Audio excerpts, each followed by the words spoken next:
Greetings, fellow residents of Hastings, Minnesota. My name is Alec Matheson, and you are watching Strangely Local, brought to you by the good people of Hastings Community Television. Tonight, we will hear from a resident named Margaret, whose story concerns the age of the digital and how it correlates with the fantastic. Give it a listen.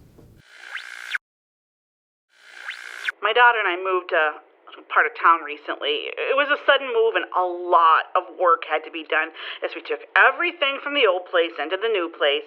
My daughter, who was almost 16, felt saddened by the decision to move, and we often had arguments about it.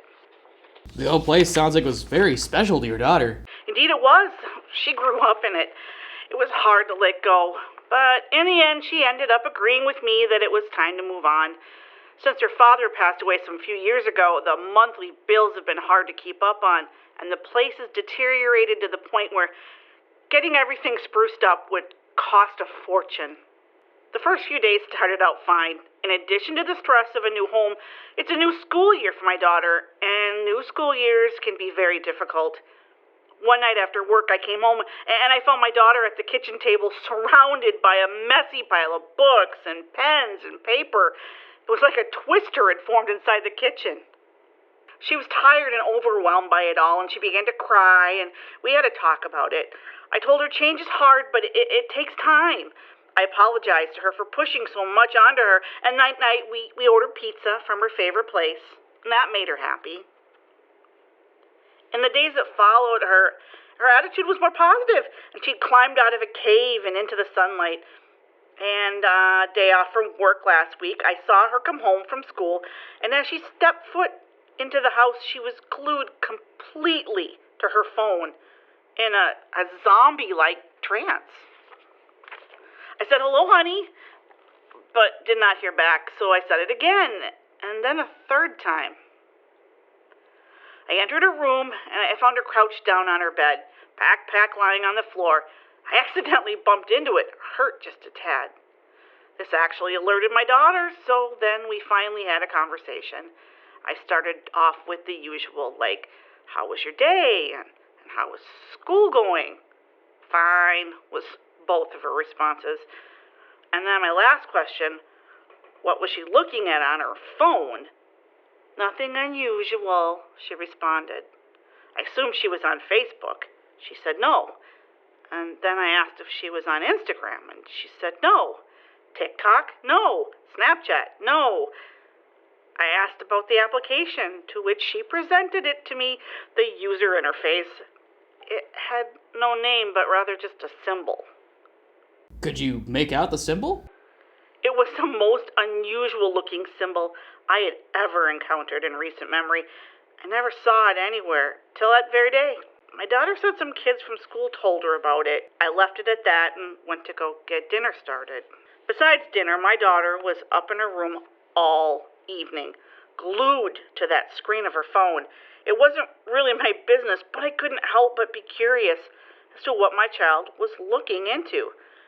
Midnight came and I went to bed. I told her to wrap it up and sleep, because we usually get up at 6:30 in the morning. Night owls and early birds, are you guys? Indeed we are. I got up, I would say, 2:30 in the morning. I needed to take something for a cough that had come up on me and woke me up. As I got myself a glass of water and took my pill, I could see there was a tiny, bright, white light coming from my daughter's room. I walked slowly to it, opened the door. There I found my daughter asleep in her bed, her phone still on. I immediately took the phone off from the end of the bed, out of concerned fire, and turned it off. I placed the phone on her desk table. Hours later, the rooster finally crowed and woke my daughter and me up. We had breakfast. I told her to remember to turn off her phone before resting and to leave it off any fabric, reminding her that our old neighborhood had a fire that destroyed a neighborhood home, a fire caused by neglectful people who let their electronics go full power in unsafe areas. She apologized, and I forgave her. I went to work, and at about noon, I received a call from my daughter's school. It was her principal, and he told me she was skipping class with some students. At first I was surprised. I doubted that they had meant my daughter, so I asked if they were making a mistake, but no. No, they were not. I drove to the school and came to the principal's office, and there I saw my daughter. Only she did not look the way she had when she went to school that morning. She was wearing a different style of clothes, and to make me even more upset, she got a new haircut. I noticed she had a new necklace as well. It was of the same symbol from her phone. The plot thickens. Since then, she has been grounded, and I have had my eyes on her like a hawk. So far, things have been okay. Just that. She doesn't speak to me very often, but I think soon the punishment will make her realize her mistake. I've encouraged her to find new friends as well. You could chalk all this up to the same old parent with a child in high school story. But then yesterday morning, as I saw my daughter take off to school, I received a text telling me the girl I had made breakfast for that morning and waved goodbye to as they went on the bus was not my daughter. And this very message was sent to me by my daughter. Whoa. The text read, "Mom, this will sound crazy, but she is not me. I am your real daughter. I am somewhere else, but I don't know where. Please help me and be careful." I do not know what to do. It came from my daughter, but I saw her get on the bus the second it was sent. I saw well in my vision that there's no way she could have written that message. That's all I can say. My daughter is at the movies. And I'm here on the phone, walking around in circles.